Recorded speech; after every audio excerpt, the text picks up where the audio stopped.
So guys, feels good to be back, man. Number one ranked freshman, 6'9", 205 pounds from the state of Maine. Got my boy Flagg, 6'6", freshman, 185 pounds, the number one ranked player in the state of North Carolina. We got Isaiah Evans. We got another 6'6", 205 pound freshman who was also ranked in the top 20 from the state of Wisconsin. We got my boy Khuple. We got another 6'6" freshman, top 50 ranked from the state of Virginia.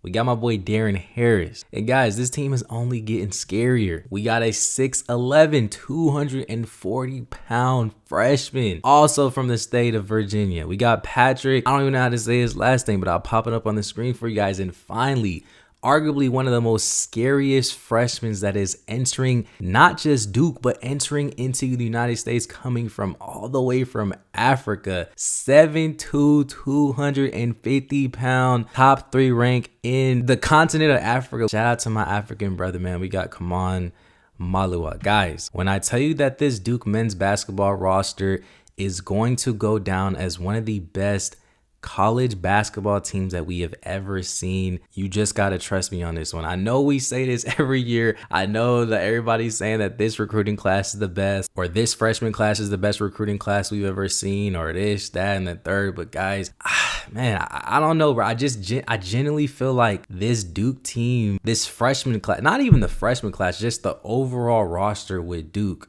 for the 2024-2025 season, it's just different. You know, I just think that Flagg is definitely going to have a phenomenal season. And he is the type of player that I think can lead you to the promised land if he fixes a couple of things. Now, I do have a hot take, though. Besides Flagg, I do think that Darren Harris might go down as the second highest drafted freshman on this roster. He kind of reminds me a lot like Jared McCain, but just a little bit more mobile, a little bit more versatile on both sides of the ball. I think he's going to play that exact same role that Jared McCain played last year. And if you guys don't know who Darren Harris is, he's been a consistent top 100 player in the 24 class in high school. Over the course of his high school career, he's easily one of the best shooters in the entire nation, playing for St. Paul, a very prestigious basketball program on the high school level. And, you know, just coming into Duke, I do think his play style complements well with everybody else on the team. He shoots the ball very well. He has great mechanics. He understands his role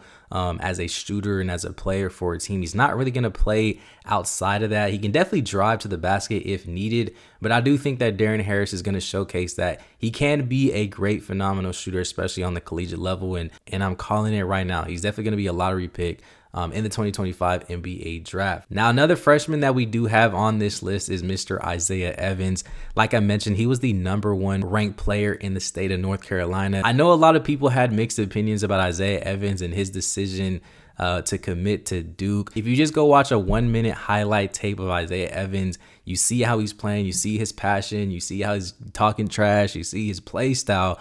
Most people just are not going to think that Duke would have been his option for him to go to. Most people would say pretty much any other school besides Duke, where Duke is a program where it's typically a teams type of play style. You know, you have guys that can catch and shoot. You usually have, you know, a superstar type player, which they already had with Flagg, and, you know, but Isaiah Evans just doesn't really fit that quote unquote Duke type of player. So I do think that Isaiah Evans, in my opinion, is going to be a player that will have a big spotlight. But in my opinion, despite him not, you know, fitting that stereotypical Duke type of player, I still think that Isaiah Evans is still going to be a great player for this program. I think he's going to bring a different type of energy level to the team.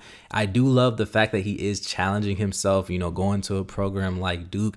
And I think he's honestly going to fit in well. He's going to be that guy where I can see them just giving him the ball, let him go to work, you know, every now and then. I do think he's an underrated, you know, catch and shoot 3-point shooter as well. And the fact that he's another option that, you know, can take guys off the dribble, who can get his own shot, you know, on all 3 levels of the floor. He's a great rebounder. He brings defensive intensity. He's definitely going to be a guy that, you know, is going to surprise a lot of people this year. So please do not count him out. I understand, you know, the type of play style that he has, but nah, bro, Isaiah Evans, he's definitely going to be one of those guys. And there's a reason why he was the #1 ranked player in the state of North Carolina, where we all know that's one of the best basketball states in the nation. Now, Khuple is another player that I do think is going to be a very underrated player, and a guy that will go under the radar, very similar to Darren Harris. He's more on the stockier side of things when it comes to small forwards and guards. He is listed as 6'6". He was also ranked within the top 20 players in the 24 class as well, coming in from the state of Wisconsin.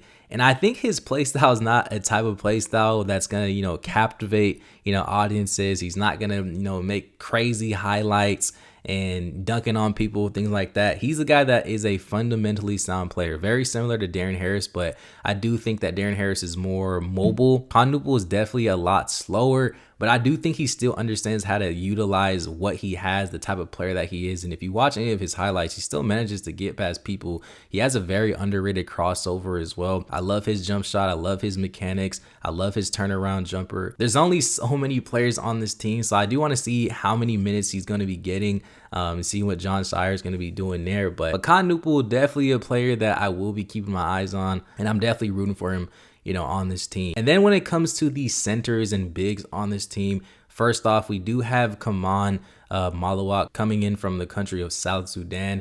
He's listed as a 7'2", 250-pound freshman, which is honestly crazy. Another player that I really wasn't keeping my eyes on too much, but just based on the highlights that I've personally seen, he's very mobile. I think he really is going to dominate the collegiate level. I mean, just playing against overseas guys, they're a lot stronger.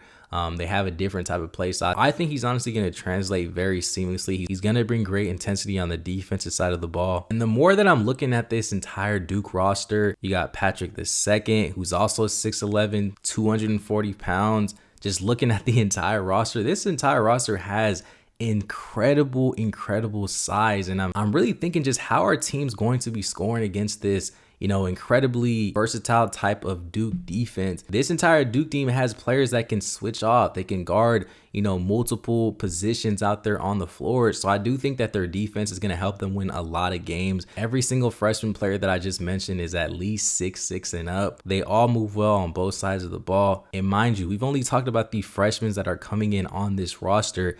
Everybody else is incoming transfers, and there's only 2 players that actually returning from the previous roster last year, and those 2 guys are only Tyrese Proctor and also Caleb Foster. I do think that both of these players had a pretty solid season last year. I'm pretty sure that both of these guys are very hungry. They didn't have the seasons that they personally want, but especially Tyrese Proctor. I know a lot of people expected Tyrese Proctor to have a better, huge season. I do know that both these guys are hungry. They want to showcase that they still have the talent level to make it to the NBA. So guys, when I tell you that this Duke roster right here is going to be scary, bro, this team is going to be incredibly crazy, bro. But I don't think we actually have the official schedule for the team just yet. But just based on what we've seen from this Duke roster, the highlights that we've been seeing on social media so far, I know it is super still early, but we got to start the drama early this year. Guys, let me know down below what do you think about this Duke roster.